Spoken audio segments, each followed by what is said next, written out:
3, start. Young people all around the world have several problems. They have brought up issues like gun control and like climate change very recently. And unlike adults who can choose their leaders by voting them into power, these young people do not have voting rights and hence have to resort to other methods like protests, activism, and so on. These methods have potential to incur the wrath of law enforcement and police, and hence put their futures in danger and risk damaging their futures. So, what does side proposition propose to do in this debate? We propose to allow everyone aged 16 and above to be given the right to vote in all regional and national elections in countries around the world. First, I'll bring up a key term that I found in this debate, which is voting age.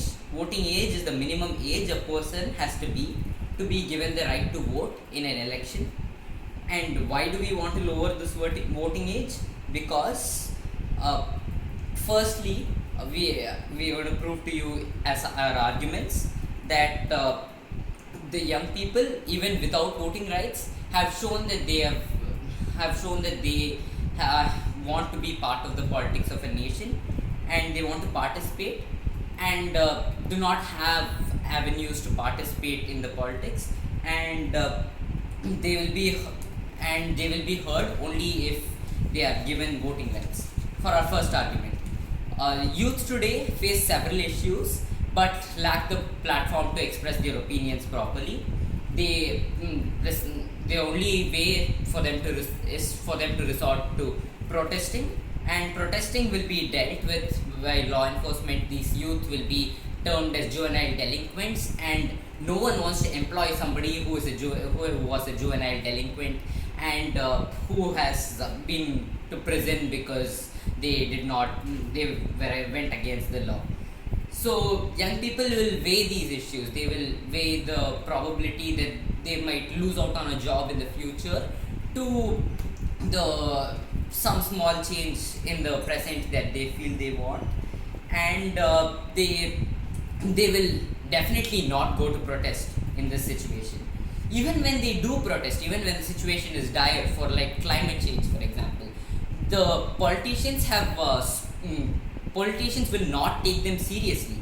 For the recent climate change movement by Greta Thunberg, politicians have largely scoffed at children who don't go to school to protest against climate change, protest for solutions to climate change.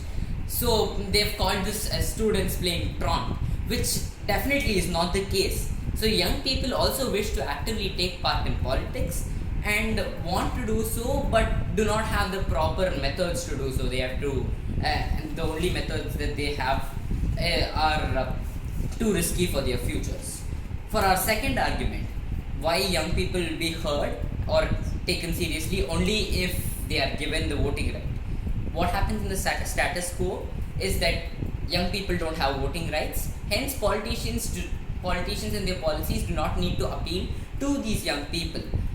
This is because politicians want to be in power, that's obvious, and to be in power they need to be voted into power, and these votes can come from only people who have the right to vote, who are older people and middle-aged people and so on and so forth. So politicians will tend to appeal to these people rather than appeal to young people who don't have votes anyway and whom they don't need to appeal to. But by giving votes to those younger people on our side of the house, what we do is that younger people and their issues will be heard by politicians who want votes. Politicians appeal to these younger people for votes. Younger people give their issues, voice their opinions, and it's mutually beneficial to both sides, because politicians get more votes and younger people's issues are addressed and proper solutions are given and politicians support these issues. So on our side of the house, we are beneficial to all the sides that pertain to this debate. So in conclusion, why do we propose this motion? We believe that younger people and their issues need to be addressed, and the way they can be addressed now is not appropriate for and is too risky for a young person, and hence by giving them votes, our side of the house is mutually beneficial to both sides of this debate, both the politicians and the younger people, while still providing benefits to both sides, more votes for the politicians and lesser risk on the side of the young people. And hence this is why I'm proud.